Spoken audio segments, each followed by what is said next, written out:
porque, na verdade, o direito não pode viver apartado da realidade, com a devida vênia.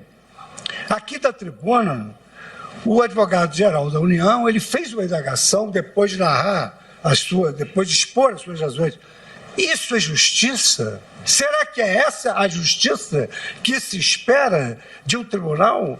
Vamos contemplar essas situações e só depois do trânsito julgado iniciarmos a execução da pena? Senhor presidente, um dos maiores teóricos da justiça foi Hans Kelsen. Ele escreveu sobre o sonho de justiça, o império da justiça, a ilusão da justiça, e no ocaso da sua vida escreveu o que é justiça. E diz ele, o importante não é saber a resposta, é não parar de perguntar. E há determinados conceitos que nós não sabemos fazê-lo de pronto, mas nós chegamos ao conceito do instituto por negação, ou seja, nós sabemos aquilo que não é justo. E se eu pudesse responder ao advogado da União, eu teria dito imediatamente, isso efetivamente, na minha concepção, com respeito, evidentemente, às opiniões em contrário, essa situação fática de iniciar uma execução penal, só depois de transitada e julgada a sentença. Ao menos nesses casos que eu mencionei, efetivamente, isso não representa, no meu modo de ver, aquilo que é o anseio, que Kelsen dizia que era o sonho mais formoso da humanidade, que é a justiça. E eu me pergunto, será que a Constituição Federal, ela permite que nós cheguemos a essa interpretação? Aqui nós ouvimos diversas sustentações orais que invocaram o velho preceito in claris cessat interpretatio. Ou seja, a Constituição é tão clara que cessa qualquer tipo de interpretação e de percepção da razão de ser desse princípio. Mas a verdade, senhor presidente, é que nem tudo é tão fácil assim. Um dos maiores filósofos do direito, o eminente filósofo Gustav Radbruch, afirmava: não é pura e simplesmente um pensar novo essa leitura da lei, aquilo que já foi pensado, mas pelo contrário, um saber pensar até o fim aquilo que já começou a ser pensado por um outro. Numa obra memorável, Métodos de Trabalho do Direito Constitucional, o professor Friedrich Miller assenta que uma norma, no sentido da metódica tradicional, pode parecer clara, ou mesmo unívoca no papel. Já o próximo caso prático ao qual ela deve ser aplicada pode fazer que ela se afigure extremamente destituída de clareza. Quer dizer, a questão não é tão clara assim, porque a Corte está se dedicando com profundidade, votos brilhantíssimos, numa questão extremamente controvertida.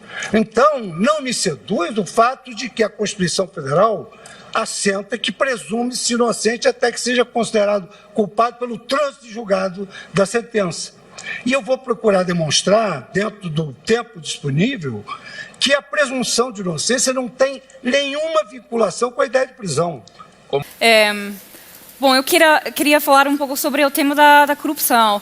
Eu observei alguma coisa interessante, que foi que, revisando os jornais sobre o pacote, agora se está chamando de pacote anticrime. Mas, quando foi apresentado em fevereiro, foi mais apresentado como pacote anticorrupção.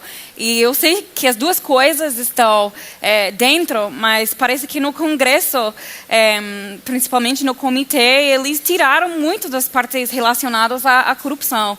Queria saber por quê e se preocupa ao senhor a possibilidade de retrocessos nessa luta contra a corrupção, se não conseguir mudanças legislativas, assim como aconteceu na Itália com as mãos limpas. Olha, quando o governo apresentou o projeto em fevereiro, a gente sempre falou com clareza cristalina de que o projeto era um pacote anticrime contra a corrupção, crime organizado e criminalidade violenta. Até porque, na minha avaliação, os três problemas caminham juntos. Você não consegue combater eficientemente um deles se não combater o outro. Então, o compromisso do Ministério da Justiça e Segurança Pública com o enfrentamento à corrupção é completo, é total. Agora, apresentando ao Congresso, tem lá um espaço de debate, de diálogo, e nós temos que ver o que vamos conseguir aprovar dentro do projeto. Agora, todas as medidas ali propostas, nós acreditamos e defendemos com 100% de afinco. Se o Congresso vai aprovar X ou Y e tal, por que o motivo disso? Aí tem que se perguntar realmente para o Congresso. Bom, nesse momento, a Suprema Tribunal Federal está falando sobre mudar entendimento sobre a prisão após a segunda instância. Se eles mudarem para outro entendimento, qual seria a consequência para o futuro das investigações? E por que o senhor acha que eles parecem dispostos para mudar esse entendimento? Veja, acho que é importante o primeiro ponto destacar o grande respeito que nós temos que ter em relação ao Supremo Tribunal Federal. É uma instituição fundamental na democracia, tá? Qualquer decisão que seja tomada tem que ser respeitada, muito embora possa sofrer críticas. Eu sempre falei publicamente, e nunca escondi isso, que a execução em segunda instância, que foi uma inovação vinda em 2016, precedente da lavra do saudoso ministro Teori Zavascki, foi um passo muito importante, vamos dizer, para o enfrentamento da corrupção, acho que é para o enfrentamento da criminalidade em geral. Porque o que acontece na prática você precisa ter um processo penal que funcione. Não tem mistério nisso. Você tem que ter um começo, você tem que ter um meio e você tem que ter um fim. Quando você condiciona a execução da pena ao final do processo, embora isso não pareça à primeira vista extremamente problemático, no Brasil pelo fato de nós termos um processo judicial que é extremamente lento, com recursos e recursos e recursos e atrás de recursos. Então o que o Supremo decidiu, naquele momento de 2016, foi estabelecer um marco e fez isso baseado na compreensão de que a presunção de inocência está muito vinculado mais à questão probatória do que à questão de recursos. Você precisa ter uma prova para condenar alguém, e a prova tem que ser categórica. E, por outro lado, baseado em direito comparado, se vê que alguns países, por exemplo, Estados Unidos, França, vários países admitem a execução da pena a partir do primeiro julgamento, a partir do segundo julgamento, não existindo essa compreensão universal que tem que esperar o último julgamento. Claro que, julgado em segunda instância, havendo uma plausibilidade de um recurso ser bem sucedido, o Tribunal Superior pode conceder uma liminar, uma decisão suspensiva da execução. Então, particularmente, acho fundamental. Esse julgamento está em andamento. Espero que o Supremo tome a melhor decisão. Evidentemente, a questão institucional reclama que a adesão seja respeitada. Uhum. E se eles mudarem, qual seria o efeito sobre os processos no futuro contra a corrupção? Bem, eu acho que eu já dei a minha opinião. Acho que a execução em segunda instância é algo fundamental. Se eventualmente houver uma reversão, vai ter que ser avaliado o que pode ser feito a partir de então. Pois, ultimamente, a causa dessas discussões na Corte Suprema e também com as relações do site da The Intercept, tem sido um debate forte na sociedade sobre alguns dos instrumentos legais que têm sido utilizados para conseguir as condenações. Eu queria perguntar ao senhor um pouco sobre a forma da força de tarefa trabalhar e também dos juízes. Qual deveria ser a relação entre um juiz e os procuradores em um tema tão complexo como a luta contra a corrupção e num sistema que, assim como o senhor falou, é extremamente lento e complicado como o do Brasil? Deveria ter uma forma de relacionar distinta? Veja, isso é até uma pergunta interessante, porque a gente tem ouvido muito falar recentemente dos excessos e os abusos da Operação Lava Jato. Eu normalmente falo, mas quais foram mesmo, né? Qual foi o excesso? Qual foi o abuso? Quem foi condenado indevidamente? Quem foi preso injustamente? Salvo radicais, militantes, políticos partidários, que colocam em dúvida uma condenação dentre várias, eu sinceramente não vejo ali ninguém que tenha sido condenado injustamente. Não vi nada que não tenha observado ali o devido processo. O que existe em relação a essa situação é uma falta de compreensão, no sentido de que as partes conversam na tradição jurídica brasileira. O juiz conversa com o procurador conversa com o juiz conversa com o advogado conversa com o juiz. O advogado chegava para mim, frequentemente, isso acontece em qualquer corte de justiça. Doutor, quero que revogue a prisão preventiva do meu cliente, estou argumentando isso. E às vezes o juiz fala, olha, para você revogar, você tem que me demonstrar isso. Isso não é aconselhar, isso não é sugerir nada, isso não tem nada de inapropriado.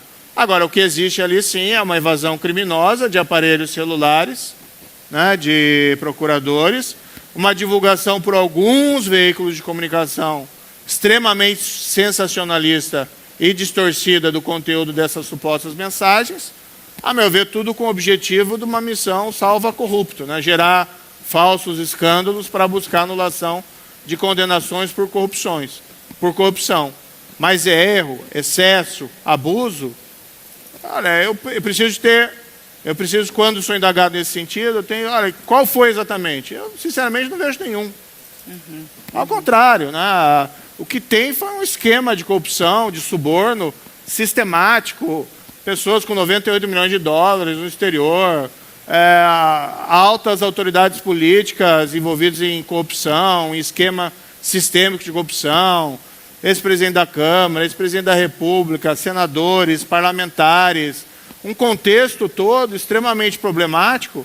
Não foi uma tarefa fácil, não. E, assim, não poucos países conseguiriam fazer o que o Brasil fez em redução da impunidade da grande corrupção. E isso eu digo não só em países aqui com a mesma tradição que o Brasil, mas às vezes países até muito avançados. É muito traumático um nível tão grande de corrupção ser enfrentado. E, sinceramente, não vislumbro com facilidade algum abuso ou excesso que tenha sido cometido. Ao contrário, acho que, se for pensar no tamanho do escândalo, mais gente deveria ter sido presa e condenada durante o período das investigações. As pessoas querem justiça na forma da lei, e eu acho que a Lava Jato foi um grande passo nesse sentido. É o que eu estou tentando fazer também dentro do Ministério da Justiça e da Segurança Pública. Então, assim, às vezes são discussões sobre picuinhas, sobre coisas pequenas, sensacionalismo exacerbado, que não reflete a realidade dos fatos que aconteceram. O pessoal fala, parcialidade do juiz. Como? 20% das pessoas foram absolvidas. Várias prisões foram indeferidas. Talvez até devesse ter deferido. Mas, enfim, não existe isso. Eu queria...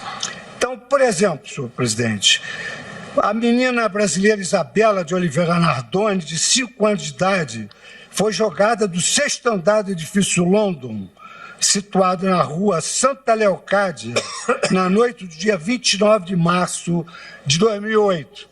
Antecedeu esse fato a constatação de que ela fora esganada pela mãe, e o pai, imaginando que estivesse morta, abriu uma fresta numa rede de uma janela e jogou a menina ainda viva lá embaixo. Houvesse essa tese, esse casal que matou a filha e a enteada, no caso, porque o rapaz era separado, estaria ainda gozando de liberdade, porque só se poderia iniciar o cumprimento da pena depois do trânsito julgado. Senhor presidente, trago também, aliás, eu deveria destacar isso.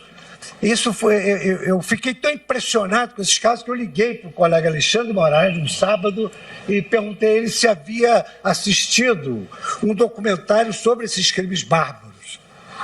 Aqui, por exemplo, em São Paulo tem um caso famoso do Champinha. O Champinha, ele se aproveitou que um jovem e uma namorada que fazia o acampamento numa mata lá em São Paulo, a menina jovem, e o rapaz também, na faixa de 17, 18 anos, ele se aproveitou desse fato e ele, então, tornou esses jovens reféns.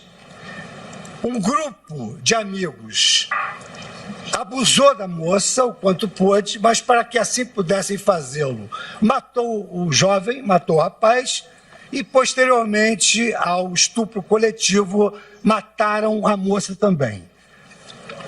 Houvesse essa regra de iniciar a execução somente depois do trânsito julgado, esse Champinha estaria livre.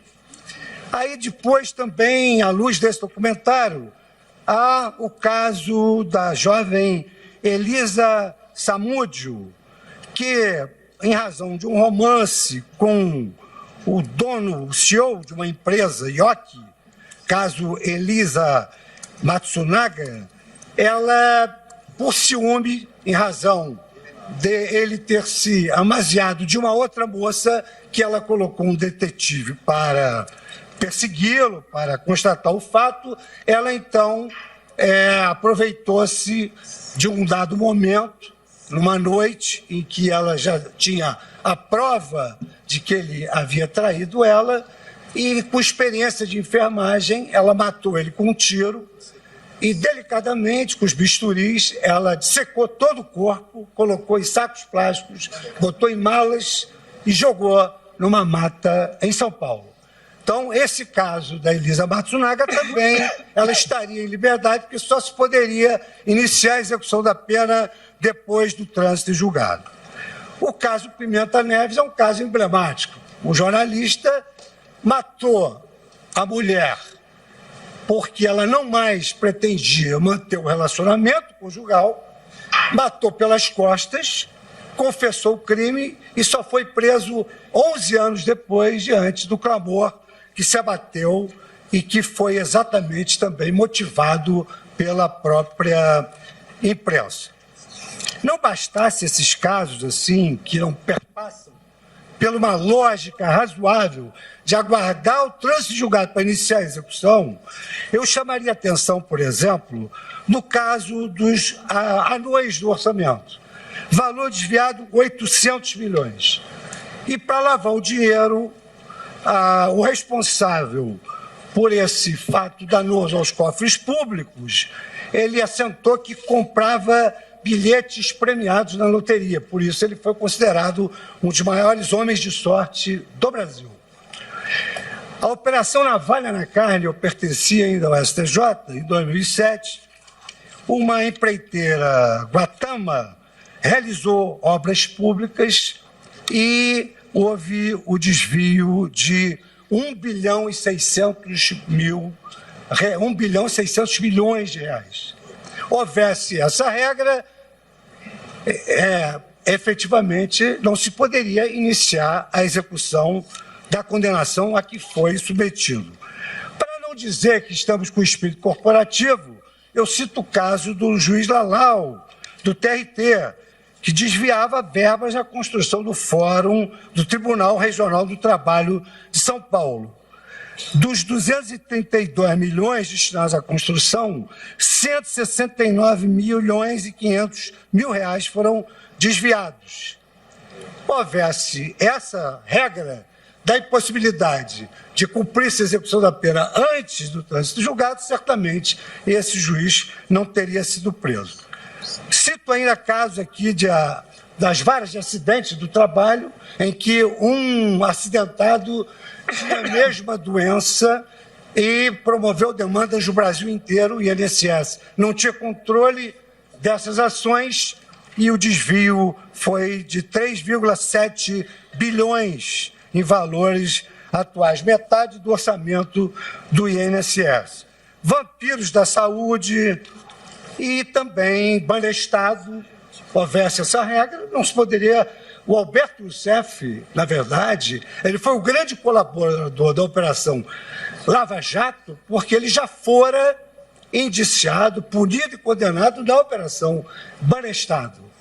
Então, essa regra impediria, por exemplo, a prisão não só desse doleiro Alberto Youssef, mas também de várias vários outros que atuaram na Operação Lava Jato, cujo prejuízo causado à Petrobras é de 88,8 bilhões. Então, essa regra, no meu modo de ver, ela não resiste à realidade prática. E, na verdade, o direito não pode viver apartado da realidade, com a devida vênia. Aqui da tribuna, o advogado-geral da União, ele fez uma indagação depois de depois de expor as suas razões.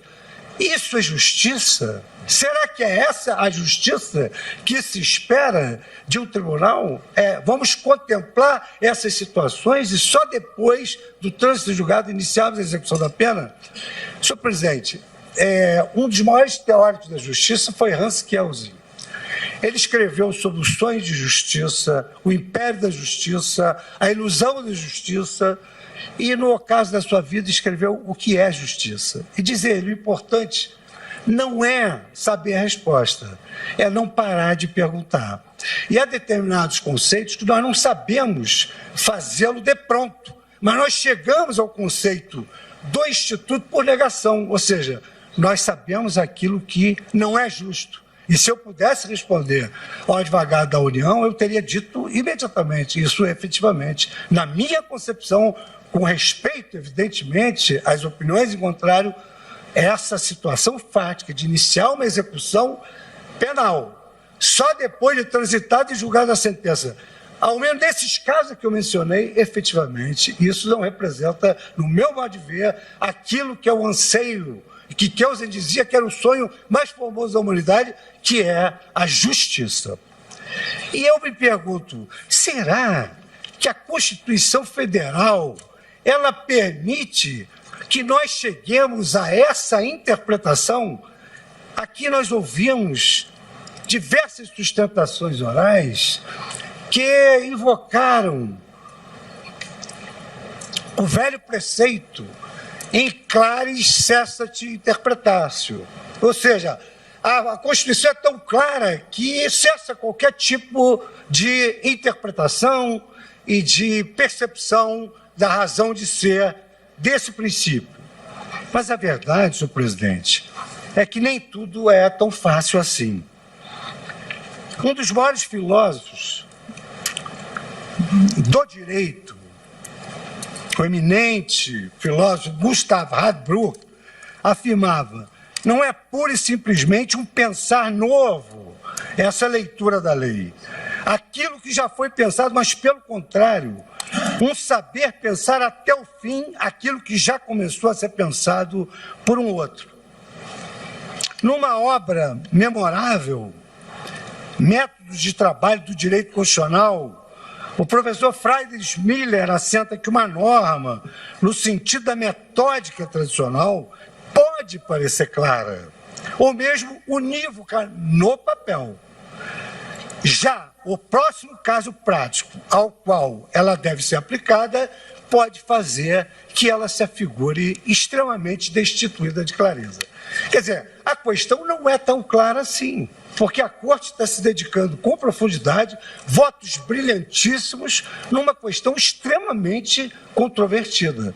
Então, não me seduz o fato de que a Constituição Federal assenta que presume-se inocente até que seja considerado culpado pelo trânsito julgado da sentença.